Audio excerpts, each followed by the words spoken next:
నాకు తెలిసిన ఒక అతను నాకు పూర్తిగా సంస్కృతం నేర్పిస్తావా అని నన్ను అడిగాడు. నేను అలాగే నేర్చుకుందాం అని జవాబిచ్చాను.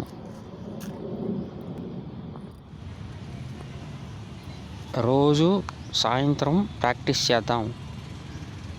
రోజు కొద్ది కొద్దిగా నేర్చుకోవడం వల్ల క్రమశిక్షణతో సంస్కృతం నేర్చుకోవడం అనేది మనం చేయగలం అని ప్రోత్సాహక వాక్యాలు చెప్పాను.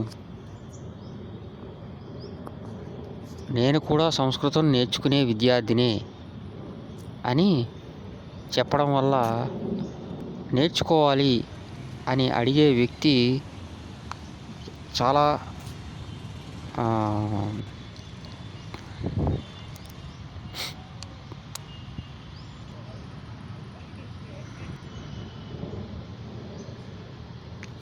కంఫర్టబుల్గా ఫీల్ అయ్యి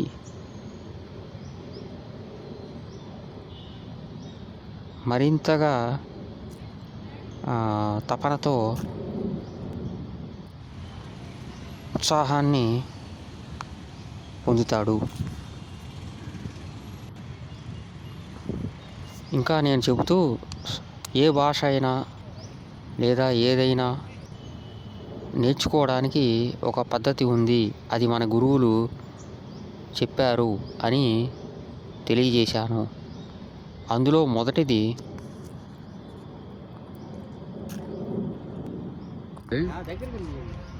బాగా వినాలి, తర్వాత ఆ విన్నది మాట్లాడాలి. అలా మనకి మాట్లాడడం అనేది చాలా వరకు వచ్చేస్తే అప్పుడు మనం రాయడం, చదవడం అనే వాటి మీద దృష్టి పెట్టాలి.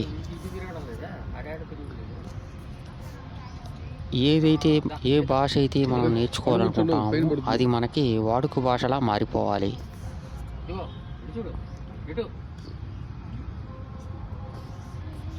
ఇంకా అతన్ని ప్రోత్సాహపరచడానికి ఈ విధంగా చెప్పాను. నువ్వు ప్రతిరోజు నన్ను సంస్కృతంలో మాట్లాడు అని పదే పదే అడుగుతూ ఉండు. దానివల్ల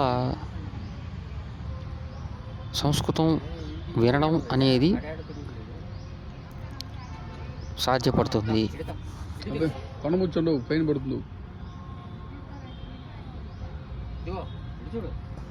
అతను సరే అన్నాడు.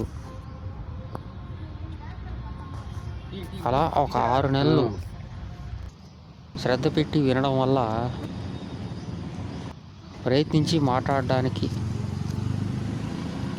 ఉత్సాహం చూపడం వల్ల భాష అనేది త్వరగా వచ్చేస్తుంది.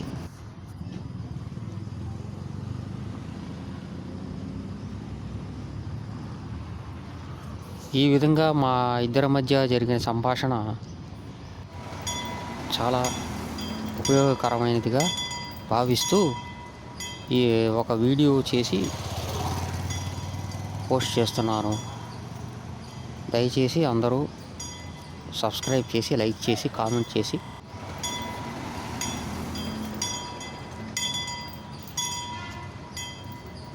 షేర్ చేయండి. ధన్యవాదాలు.